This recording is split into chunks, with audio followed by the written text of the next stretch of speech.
But చంటిగాడప్పుడు నేను touch wood, నేను చాలా లక్కీ ఏంటంటే ఆ టీం కావచ్చు, జయ గారు లేడీ డైరెక్టర్ కావచ్చు, దానివల్ల నాకు అసలు సినిమా అంటే బయట ఇలా ఉంటుందా అలా ఉంటుందా నా ఫీలింగ్ ఏం లేదు. జస్ట్ నాకు ఒక చాలా కంఫర్ట్ జోన్ ఇచ్చారు ఆవిడ.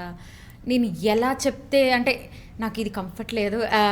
ఒక సాంగ్ ఉంటుంది బోట్లో, కొంచెం డ్రెస్ కొంచెం నడుము కనిపిస్తూ అట్లా కోట్ తీసేసి అలా ఉంటుందన్నమాట. నేను వెళ్ళి ప్లీజ్ మ్యామ్ నేను కోటు తీయని అందరూ ఉన్నారు కదా అని చెప్పాను.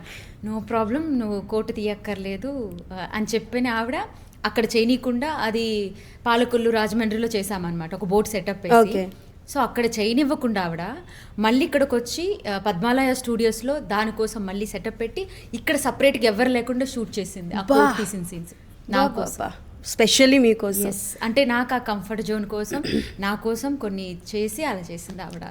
So so so happy. అంటే నాకు అంత మంచిగా చూసుకునే డైరెక్టర్ దొరికారు కాబట్టి నాకు అసలు సినిమా ఇలా ఏమీ లేదు, అంత హ్యాపీగా చేసుకున్నాను.